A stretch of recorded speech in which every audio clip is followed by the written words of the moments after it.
Murakaza neza kuri uno muyoboro wa YouTube channel yitwa Buzi TV, muri kumwe nanjye John Paul. Uno munsi ndumva hari ibintu byinshi nshaka ko tuganiraho, ariko turi bwibande ku cyo twita igihe. Naje kumenya ko igihe ari cyo kintu cy'agaciro ufite ku buzima bwawe, ari cyo kintu cy'agaciro ufite cyaguhindura umuntu w'umukire, cyaguhindura umuntu udasanzwe, ko igihe ari cyo kintu cy'agaciro ufite cyatuma ubaho neza cyangwa se ukabaho nabi. Abakire benshi benshi benshi bari kuri iyi si bose ni uko bamenye gukoresha igihe neza. Abakene benshi bari kuri iyi si ni uko batamenye gukoresha igihe cyabo neza. Rero uno munsi ndashaka ko tuganira ku cyo twita igihe, kandi tugakora ikiganiro kitari kinini cyane ku buryo kitari buze kubarambira.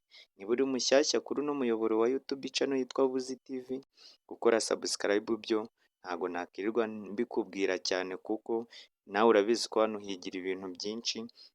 Kora subscribe kuko ntabwo byagutwara n'amasegonda arenze 2, kandi iki kiganiro nuza kugikunda comment yawe ntuze kuyisiga, no gukora like no gukora share ku nshuti n'abavandimwe. So rero reka twinjire kuri topic yacu y'uno munsi. Uno munsi ndashaka ko tuganira ku gihe. Uno munsi abantu benshi hano hanze, hari umuntu uvuga ngo njye ndacyafite igihe, akabona ari hagati y'imyaka 20 na 30, agatangira kwigira wa muntu n'ubundi ukirerwa n'ababyeyi, cyangwa se wa muntu bashobora kubwira ngo kora iki cyangwa ntugikore akabyemera. Kandi iki ni cyo gihe cyo gutegura ejo hawe hazaza neza, cyangwa se cyo kuhapanga neza. Niyo mpamvu tugomba kwiga uburyo bwa nyabwo bwo gukoresha igihe. Hari umuhanga wavuze ngo wanga gukoresha igihe cyawe ukiri muto, igihe cyawe kikazagukoresha ushaje. Igihe kikazagukoresha ushaje. Bishatse kuvuga ngo hari ibyo uri kwanga gukora nonaha ukiri muto, hari ibyo uri kwanga kugerageza ukiri muto. Igihe kizagera uba umusaza ujye ushaka uburyo ubikora, cyangwa se igihe kigutegeke kubikora, kubera ko utabikoze ukiri muto.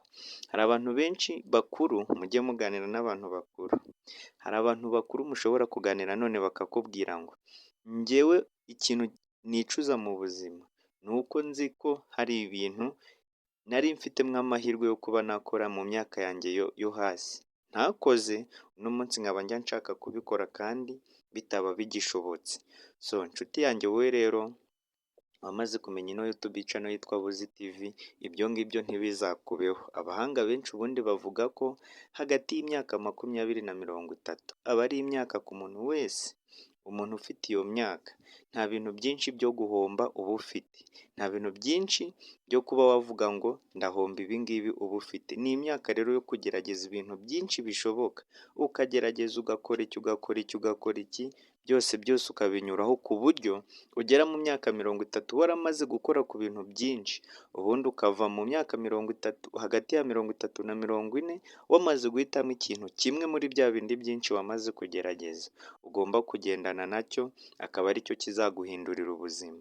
Rero iyo wiraye ibyo ngibyo ntumenye uburyo ubitwara neza cyangwa se uko ubikora neza, ushiduka igihe cyagucitse, ujya kwisanga ugasanga nyine ntacyo kurengera ufite, ugatangira kubaho ubuzima bw'ubukeye, cyangwa se kubaho nk'uzapfa ejo. Kubera iki? Kubera ko hari igihe kinini cyagucitse.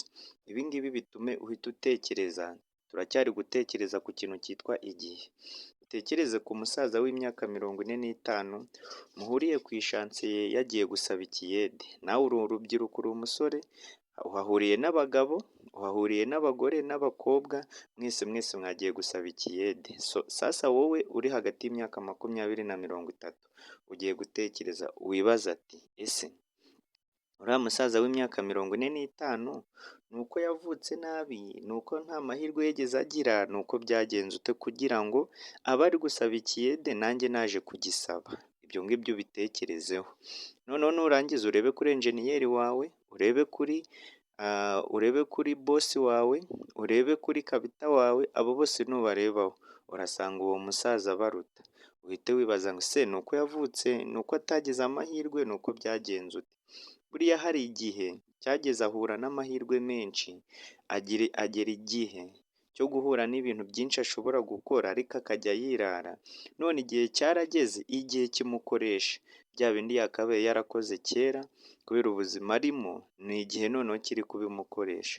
Nshuti yanjye rero wowe wumva iki kiganiro cyangwa ukurikirana ino YouTube channel, ibyo ngibyo ntibizakubeho, ntibizakubeho rwose kuko aho ngaho waba uguye mu ruzi ari nawo urwijyanyemo kandi ubizi neza ko ari n'uruzi. Niyo mpamvu ino YouTube channel yaje aha ngaha, niyo mpamvu turi hano kugira ngo tubashe kugusobanurira, usobanukirwe byinshi mu myaka yawe yo hasi cyangwa se mu myaka yawe mikeya, ukora ibintu bifite imbaraga ku buryo uzagera mu myaka yo hejuru uri umuntu urenze cyangwa se uri umuntu udasanzwe warize gukoresha igihe neza.